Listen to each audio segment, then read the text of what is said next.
Cancel. Schweezy. What did the Beatles actually do to revolutionize in music?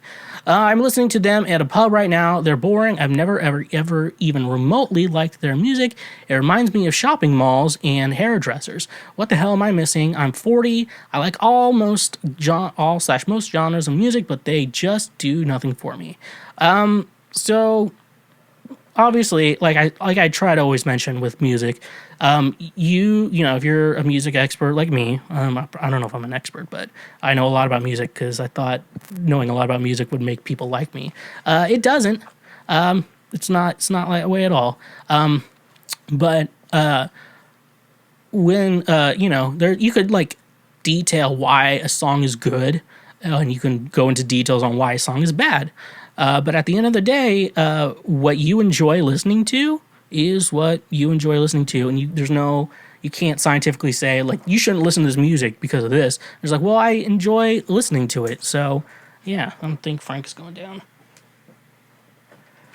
Yeah, so I mean that's the thing with music though, like you. He's just goofing around. So that's the thing with music. You can't decide what you enjoy and what you don't enjoy. So I'm not trying to criticize you for not liking the Beatles, okay? That's just, this is the type of guy you get. So yeah, I'll go with that first. Anyways, though, why people like their music, it's so, it's a lot of music history involved with it. I'm probably not going to go. I haven't watched the new Disney Plus documentary, Get Back. I might watch that tonight. Or I might not. I got a lot of Christmas movies I got to watch. But with like I'm being said, when the Beatles came around, like they started off as like this cover band and doing like rock and blues, type stuff. That's the kind of like music they started off doing, covers and shit like that.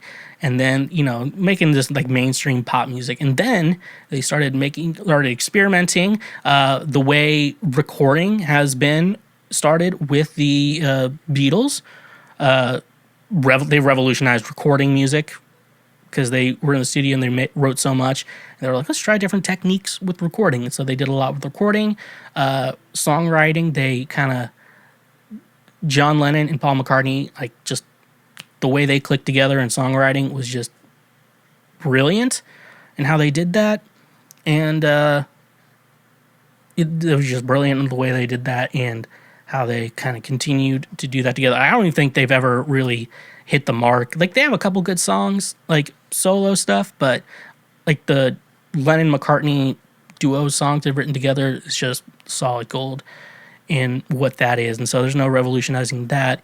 And then you also have to realize, another thing you do have to realize, that music is an ever-evolving thing.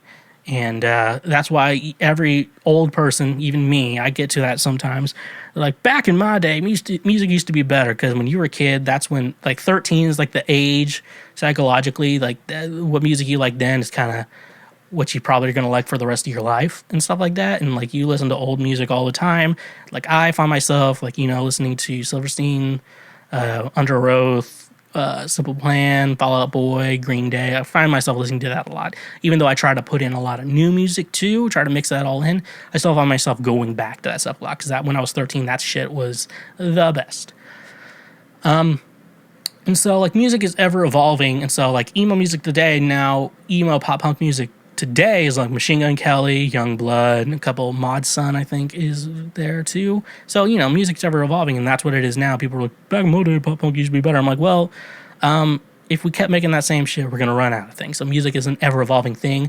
And so when the Beatles came out and how music has evolved from them, I kind of get your point when you say that it's kind of boring to you now, because Beatles have inspired so much more music, and then music is, like I said, is an ever evolving subject. So music is going to keep evolving from there, and it's going to keep changing. And so new different things have come out since the Beatles were a band, and now music has changed so much. So I can see why someone could say, yeah, the Beatles are a little cheesy and old, but you have to have some respect to them. You're obviously probably not like a musician or whatever, or a musicologist or anything like that. So, that's just, that's who you are, and I'm not going to be stingy with you. Come on, Mark, don't be stingy. But it all has to do with music history. To sum it up, I probably just kind of like doing like a short synopsis of what this is right now, but if you want to research further, you kind of have to understand music history. You kind of have to understand the Beatles' music, what they released at the time, music at the time the Beatles hit the scene, and how they evolved music and what inspired them before them. It's a whole mess of things you can get into. Music, trying to like the Beatles. It's almost like trying to say Taylor Swift, like what inspired Taylor Swift, what came before her, how she inspired people after her, what is she making now, how she evolved her music in regards to that. So that's kind of the best way to describe the Beatles. Yeah. So that's that's going to be the best thing to do. You might have to do a little more research, but that's kind of a shortened synopsis of that. Well, look at you. You just finished one of the many highlights from Cancel Schweezy. Glad you watched, and I hope you learned something important in your life today. We have more highlights available for you to watch, out now, available now for you to watch. And we got full episodes as well. So don't be stingy and go watch another highlight. And like I said, stay awesome.